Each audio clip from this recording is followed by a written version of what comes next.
আসসালামু আলাইকুম রহমতুল্লাহি ওবরকাতুহ। বিসমিল্লাহ, আলহামদুলিল্লাহ, ওসসালাতু ওয়াসসালামু আলা রসুলিল্লাহ। সম্মানিত ভাই ও বোনেরা, আজকে আমরা অত্যন্ত গুরুত্বপূর্ণ একটি বিষয় নিয়ে আলোচনা করব, যে বিষয়টি প্রতি বছর আমাদের সমাজে আলোচনার কেন্দ্রে চলে আসে, আর তা হলো 31st নাইট। অনেকে এটাকে সাধারণ আনন্দ বলে মনে করে থাকেন, আবার অনেকে বলে নতুন বৎসর হিসেবে নিছক একটি স্বাগত জানানোর অনুষ্ঠান, একটি বিষয়। কিন্তু একজন সচেতন মুসলমানের জন্য প্রশ্ন হওয়া উচিত, ইসলামের দৃষ্টিতে এই রাতের অবস্থান কি? ইসলাম কোনো বিষয়কে শুধু ওপরের রূপ দেখে বিচার করে না। ইসলাম দেখে এর ইতিহাস কি, এর আকিদা কি, আর এর পরিণতি কি। এই তিন দিক থেকেই 31st নাইট একজন মুসলমানের জন্য চরমভাবে অগ্রহণযোগ্য। আমরা আজকে এই বিষয়টি আলোচনা করার চেষ্টা করবো ইনশাআল্লাহ। 31st নাইট আসলে কি? 31st নাইট বলতে বোঝানো হয় ডিসেম্বর মাসের 31 তারিখের রাত, যখন রাত 11:59 শেষ হয়, 00 আওয়ার শুরু হয় এবং নতুন ইংরেজি বছরের সূচনা ঘটে। এই শূন্য মুহূর্তকে কেন্দ্র করে যে রাতকে ফার্স্ট নাইট বা নিউ ইয়ার নাইট হিসেবে উদযাপন করা হয়, সেটাই হলো মূলত 31st নাইট। কিন্তু এই উদযাপন শুধু সময় গণনার বিষয় নয়, এর পিছনে রয়েছে বিশ্বাস, ইতিহাস ও আকিদাগত সমস্যা। 31st নাইট এর ইতিহাস আমাদের অনেকেরই অজানা। 31st নাইট বা ইংরেজি নববর্ষ উদযাপনের শিকড় গিয়ে পৌঁছায় প্রাচীন রোমানদের মূর্তি পূজার ইতিহাসে। রোমানরা একসময় দেবতার পূজা করত। তারা এক দেবতার পূজা করত, তার নাম হলো জানুস। এই জানুস দেবতা ছিল দুইটি মুখ, একটি মুখ অতীতের দিকে, আরেকটি মুখ ভবিষ্যতের দিকে, অর্থাৎ একটি মুখ সামনের দিকে, আরেকটি মুখ পিছনের দিকে। তারা বিশ্বাস করত জানুস পুরনো বছরে গ্লানি ও অশুভতা দূর করে দেয়, আর নতুন বছরে কল্যাণ, সৌভাগ্য এগুলো তাদেরকে দিয়ে দেয়।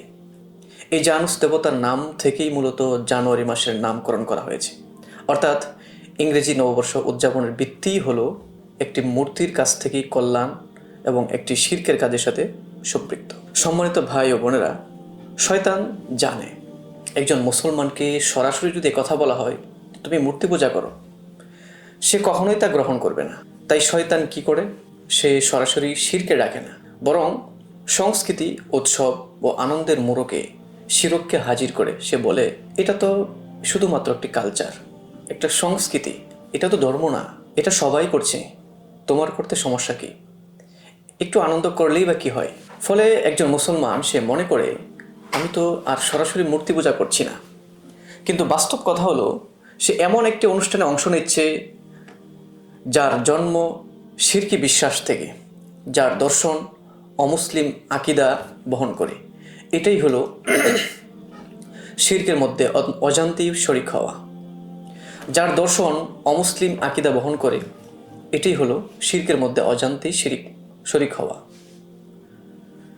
শিরিক শুধু সেজদায় সীমাবদ্ধ নয়। অনেকে ভাবে শিরিক মানে শুধুমাত্র মূর্তির সামনে মাথা নত করা, কিন্তু ইসলাম বলে বিশ্বাসে শিরিক, অনুসরণে শিরিক, উৎসব ও রীতিতে শিরিক।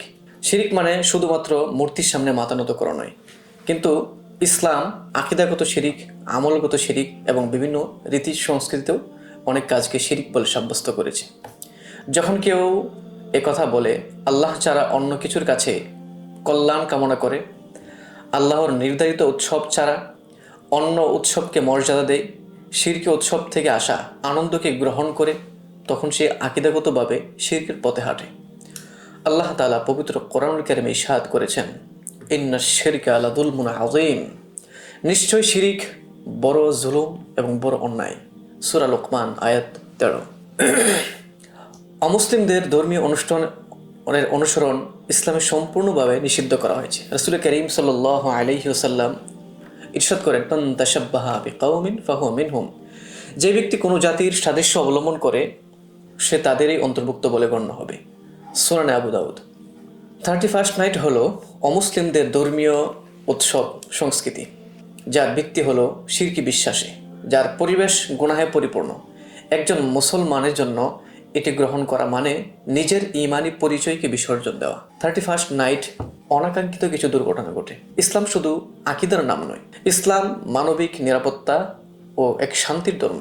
প্রতি বছর আমরা পত্রপত্রিকা এবং সংবাদ মাধ্যমে দেখতে পাই 31st নাইটকে কেন্দ্র করে আতশবাজি, ফটকাবাজি থেকে অগ্নিকাণ্ড, আকাশে উড়ানো অগ্নিশিখা পড়ে বড় দুর্ঘটনা, মানুষ দগ্ধ হয়ে যাওয়া, বাড়িঘর সম্পদের ক্ষয়ক্ষতি। এই ঘটনাগুলো কল্পনা নয়, বাস্তব। যে আনন্দ মানুষের জীবন ঝুঁকিতে ফেলে, ইসলাম সেই আনন্দ কখনোই অনুমোদন করে না। অসুস্থ এবং সাধারণ মানুষের ভোগান্তিও কম নয়। এই রাতে শহরগুলোতে বিকট আওয়াজ, লাগাতার ফটকা, গভীর রাত পর্যন্ত হই হুল্লোড়, এর কারণে অসংখ্য মানুষের ঘুম নষ্ট হয়। হৃদরোগী ও উচ্চ রক্তচাপের রোগীরা মারাত্মক অস্বস্তিতে পড়ে, মানসিক রোগীরা আতঙ্কে ভোগে, পরীক্ষার্থী ও পরিশ্রমী মানুষ চরম ভোগান্তির শিকার হয়। ইসলাম এমন আনন্দ সমর্থন করে না, যে আনন্দ অন্যকে কষ্ট দেয়। সবচেয়ে বেদনাদায়ক বিষয় হলো শিশুরা। প্রতি বছরই শোনা যায় বিকট শব্দে শিশু ভয়ে অসুস্থ হয়ে পড়ছে, আতশবাজির আওয়াজে খিঁচুনি হয়েছে, কোথাও কোথাও শিশুর মৃত্যুর ঘটনাও ঘটেছে। শিশু উৎসব বুঝে না, শুধু ভয় পায়। এক রাতের তথাকথিত আনন্দের জন্য যদি একটি শিশুর জীবন, একটা মানবের জীবন ঝুঁকিতে পড়ে, তাহলে সেই আনন্দ ইসলামের দৃষ্টিতে প্রকৃত আনন্দ নয়, বরং জুলুম। ইসলামের একটি মূলনীতি হলো লা দরর ওয়ালা দিরার, নিজের ক্ষতি করা যাবে না এবং অন্যের ক্ষতিও করা যাবে না। 31st নাইট আকিদায় ক্ষতি করে, সমাজে ক্ষতি করে, মানুষের জান মালের ক্ষতি করে, শান্তি নষ্ট করে। সুতরাং এটি কোনোভাবেই ইসলাম সম্মত হতে পারে না। সম্মানিত ভাই ও বোনেরা, মুসলমানদের আনন্দ, উৎসব, আশা সব কিছুর কেন্দ্র হলো আল্লাহ তাআলা। যে রাতের ইতিহাস মূর্তি পূজার সাথে জড়িত, আকিদা সম্পূর্ণ শিরকি মতবাদে সম্পৃক্ত, এর পরিণতিতে জান মালের ক্ষতি, সেই রাত একজন মুসলমান কখনোই পালন করতে পারে না। আল্লাহ তাআলা আমাদেরকে শিরকের সূক্ষ্ম পথ থেকেও আমাদেরকে বাঁচান, শয়তানের চক্রান্ত চিনে নেওয়ার তৌফিক দান করুন। ঈমানের উপর আল্লাহ তাআলা আমাদেরকে অটল রাখুন। আল্লাহ তাআলা আমাদের এই কথাগুলোকে বুঝবার এবং আমল করার তৌফিক দান করুন। আসসালামু আলাইকুম ওয়া রাহমাতুল্লাহি ওয়া বারাকাতুহু। يؤتي الحكمة من يشاء ومن يؤت الحكمة فقد أوتي خيرا كثيرا وما يذكر إلا أولو الألباب